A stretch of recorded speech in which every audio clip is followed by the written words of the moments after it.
Assalamualaikum warahmatullahi wabarakatuh. Nama saya Siska Dwi Safitri dari kelas B2. Mata kuliah yang saya akan bahas yaitu agama Buddha. Materi yang saya akan bahas yaitu perkembangan agama Buddha di Jawa. Ada 4 topik yang saya akan bahas di materi ini, yaitu yang pertama agama Hindu dan Buddha pada pemulanya, yang kedua agama Hindu dan Buddha di Jawa Tengah dan di Jawa Timur, yang ketiga agama Buddha di Indonesia, dan yang terakhir kitab suci agama Buddha. Agama Hindu dan Buddha pada permulaannya, pada zaman ini tuh prasasti-prasasti yang terdapat dari berita-berita luar negeri, yaitu dari kayak seperti orang Cina yang pada waktu itu mengunjungi Indonesia. Namun prasasti-prasasti itu menunjukkan bahwa agama yang ada di Pelukan adalah agama Hindu, bukan Buddha. Namun juga agama Buddha itu sudah memasuki Indonesia, tapi belum juga meluas. Ada 2 agama Buddha di Indonesia, yaitu di Jawa dan di Jawa Tengah dan di Jawa Timur, yang saya bahas kali ini. Zaman di Jawa Tengah agaknya lebih jelas. Pada zaman ini ada 2 kerajaan di Jawa Tengah, yaitu kerajaan dinasti Senjaya dari Mataram yang memeluk agama Siwa Tuju dan dinasti Sailendra yang memeluk agama Buddha Mahayana. Mengenai agama Buddha dapat diuraikan sebagai berikut, yaitu di kerajaan Sailendra agama yang dipeluk oleh raja dan rakyatnya adalah agama Buddha Mahayana.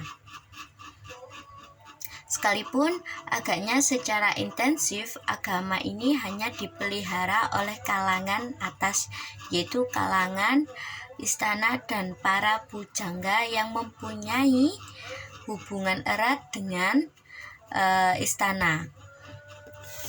Kesimpulannya, yang saya pahami dapat diambil dari prasasti-prasasti yang ada mengenai agama Buddha di Jawa Tengah. Di samping prasasti-prasasti tersebut ada candi-candi yang menjadi saksi kuat mengenai agama Buddha tersebut, Mahayana. Sayangnya tidak ada sedikit pun naskah yang dapat memberikan keterangan mengenai cara-cara pendirian candi yang besar itu.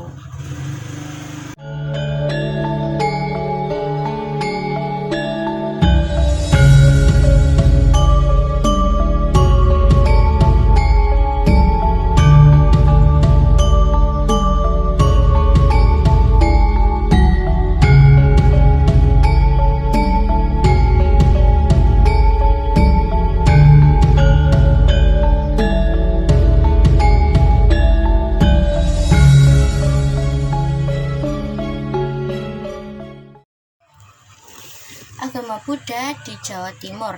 Nah, kerajaan Hindu di Jawa Timur ini dimulai dari tahun 929 hingga awal abad ke-16 zaman Empuk Sindok hingga Eryangga. Agama yang berkembang pada zaman ini tampaknya adalah agama Siwa.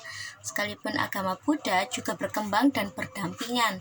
Hal ini jelas dari prasasti-prasasti yang menyebut Sindok dengan gelar Sri Isana, sedangkan putrinya menikah dengan Lokapala yang disebut Sugata Paksa.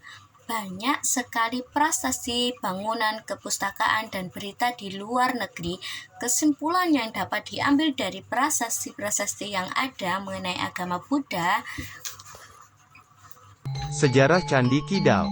Candi Kidal adalah candi peninggalan agama Hindu yang terletak di Desa Rejo Kidal, Kecamatan Tumpang, Kabupaten Malang, Jawa Timur.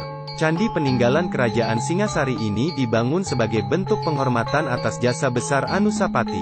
Anusapati adalah putra Ken Dedes dan Tunggul Ametung yang menjadi raja kedua Singasari periode tahun 1227 sampai tahun 1248.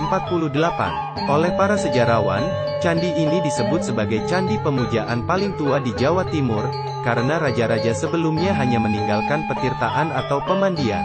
Menurut Pararten, Candi Kidal dibangun pada 1248, setelah krada atau upacara pemakaman Raja Anusapati. Tujuan pembangunan candi ini adalah untuk mendarmakan Anusapati, agar mendapat kemuliaan sebagai Shiva Mahadewa.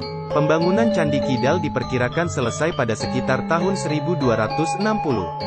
Setelah terkubur lama, Sir Thomas Stamford Raffles menemukan Candi Kidal pada awal abad ke-11. Bangunan candi ini pernah dilakukan pemugaran pada tahun 1990-an untuk mengembalikan keindahannya. Dulunya, fungsi Candi Kidal adalah sebagai tempat persemayaman Raja Anusapati dan sebagai tempat pemujaan. Sejarah Kerajaan Kediri. Kerajaan Kediri adalah sebuah kerajaan Hindu-Buddha yang berdiri di Jawa Timur pada abad ke-11 hingga abad ke-13.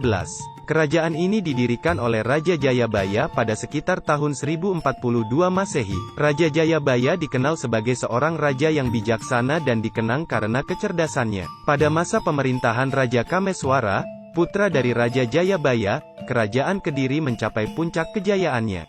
Raja Kameswara memperluas wilayah kekuasaan Kediri hingga ke Kalimantan dan Sumatera. Ia juga membangun berbagai infrastruktur, seperti jalan raya dan kanal irigasi, serta mengembangkan perdagangan dan pertanian. Selama masa kejayaannya, kerajaan Kediri menjadi pusat kebudayaan dan seni di Jawa Timur. Salah satu karya seni terkenal dari kerajaan ini adalah Arca Penataran, sebuah arca raksasa yang terbuat dari batu dan memiliki tinggi 22 meter. Namun, pada abad ke-13, kerajaan Kediri mengalami masa-masa sulit akibat persaingan kekuasaan antara para bangsawan dan raja-raja yang bercokol di luar ibu kota. Salah satu raja terakhir dari kerajaan Kediri adalah Raja Kertajaya, yang memerintah pada sekitar tahun 1222 Masehi. Ia memerintah dengan kejam dan menindas rakyatnya, sehingga menyebabkan pemberontakan yang dipimpin oleh Ken Arok.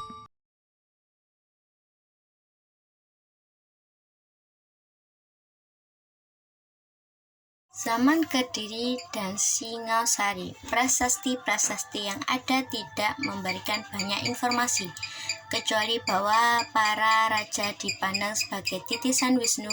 Sebaliknya, pada zaman ini kepustakaan Jawa kuno yang tidak bersifat keagamaan secara khas berkembang sekali. Kakawin ini ditu oleh para pujangga istana, dimaksud sebagai bagian dari pemujaan raja.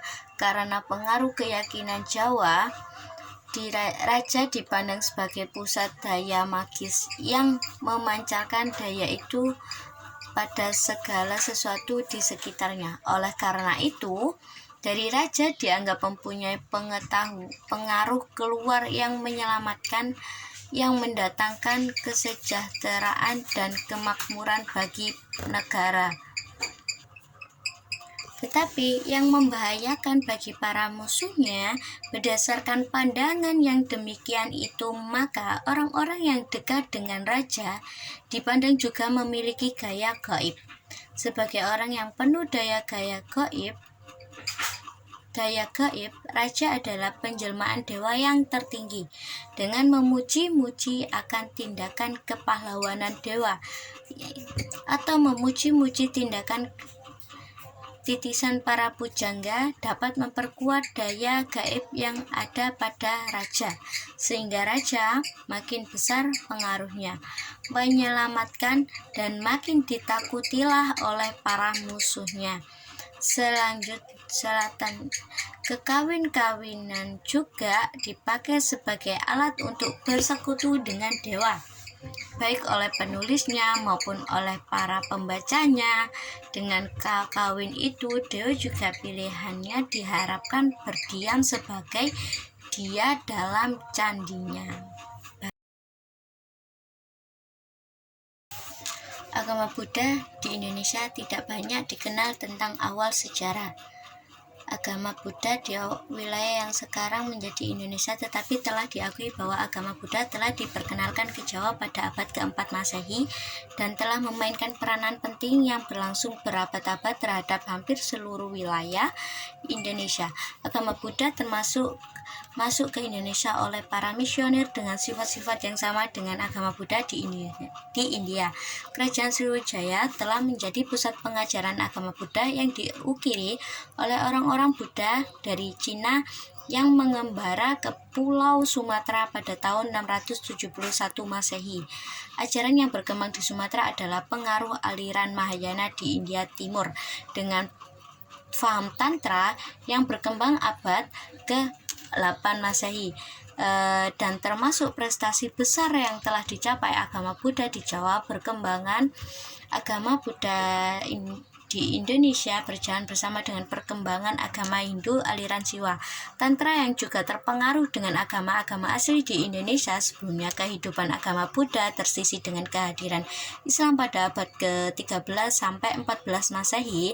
Sekalipun sekarang mayoritas penduduk Indonesia adalah Muslim, akan tetapi orang-orang Buddha masih banyak dijumpai dengan jumlah kecil. Sekalipun demikian, keadaan di Jawa Tengah tidak sama dengan Sriwijaya yang menjadi pusat agama Buddha tersebut.